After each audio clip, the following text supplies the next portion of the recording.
Hello everyone and welcome to this special review. Today I'm going to be reviewing an accessory for the Nintendo GameCube. This is something I managed to pick off eBay. The Nintendo Game Boy player. Now this, I picked this up for about, I think I ended up paying about 50 bucks. And it came with the boot disc. Now I know that might sound a bit expensive, but I live in Australia. And Australia has hardly any of these available. In fact, this is the only one I was able to find. It was available on an auction on eBay. All of the others I could find weren't the Power Region ones, and I needed one that would go with the boot disc, the Power Region, and I was lucky to find this one. So now I'm going to show you guys how to plug it in to this. Okay, the first thing you guys want to do when you're setting it up, you see this thing? The high-speed port? Yeah, you want to take that out.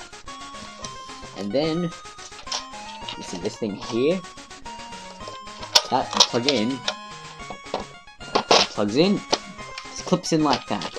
Now, obviously, if you want it to stick, you want to use some screws. Plug it in.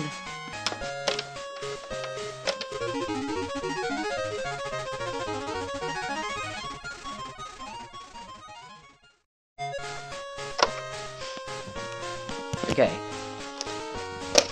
Game Boy Player is set up. But the only thing you need left to do, put in the boot disc. Now you have to make sure if you buy a Game Boy Player, it comes with this boot disc. If it does not come with a boot disc, if it doesn't come with one of these, you cannot use the Game Boy Player. Because this tells the GameCube to boot into the Game Boy Player using the Game Boy Player. If you don't have this disc, you can't use the Game Boy Player. So make sure you get one of these. I'm not sure if they're region locked or not. Mine's PAL. But I'm pretty sure the Game Boy Player isn't region locked, but the boot discs are. Don't quote me on that, but I think that's how it is. Just put it in, and you would boot up your Game Boy Player normally, and then you play it. And you use the GameCube controller, and I'm going to show you guys what it's like once it's on the TV. Alright, let's go there. Wow, that was fast. Okay, now I'm just going to show you guys what it's like when you boot up your GameCube with the boot disc and the Game Boy Player plugged in. As you guys can see, the GameCube would boot up like it normally would if you were playing a normal game. Except it boots up like a Game Boy. So it works exactly the same as a normal Game Boy does, but it has some options obviously. And I'm just playing Pokemon Gold at the moment. You can play any Game Boy games. You can play Game Boy Original, Game Boy Color, and Game Boy Advance games on the Game Boy Player. And now you may notice that it just had the new game option and the settings option. There was no continue game. You might wonder, is this a new game? No, the internal battery for this game was actually dead. And at the time of filming this video, I hadn't replaced it. But currently, I've just replaced it, and I had so much trouble getting those game bit screws out. I was actually going to do a rant video about it, but then I thought, I've already fixed it and got them open. I ended up buying a hex bit for it, so I thought there's no point. Okay, I thought I would just skip to some actual gameplay, and as you guys can see, it looks exactly the same it would be if I was actually playing this on a real Game Boy Advance.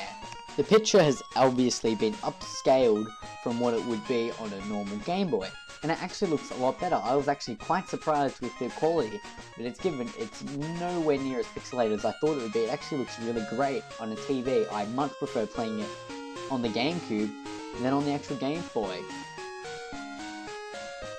Okay, when you press Z at any time while playing, you'll get this menu. You'll have a few different options.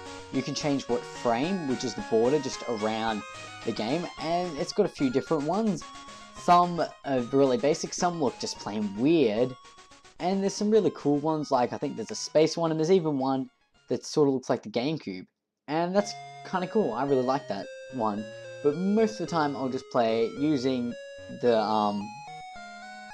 most of the time I'll play just using the normal Game Boy skin. Now you can also change the screen size, which obviously makes it a lot more pixelated, which is why I just play most of the time having it on normal.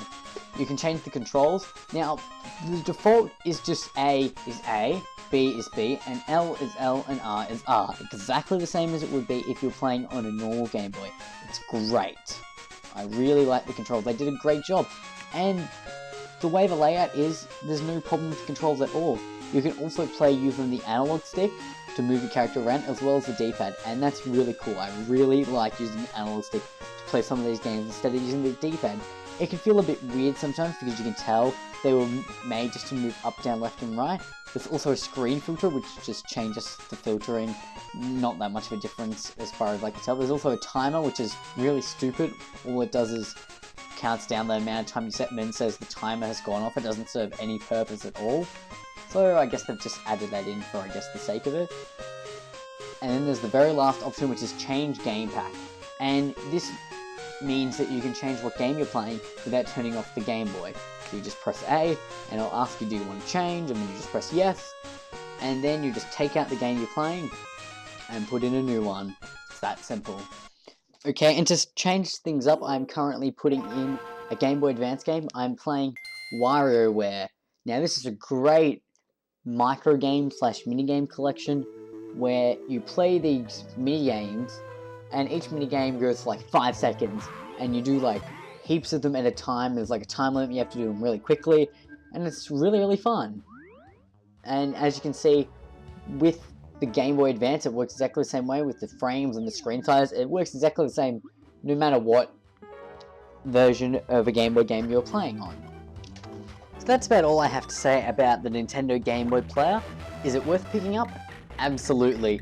If you own some Game Boy games and you have a GameCube, you have to find this and pick it up. It's a great accessory. I love being able to play my Game Boy games without having to worry about battery life, and I can play them on a big screen, which is what the Game Boy player was made for, and it's fantastic. If you own a GameCube and own some Game Boy games, you must pick this up. That's about all the time I have for this video. I'm Dipper, and I'll see you guys next time.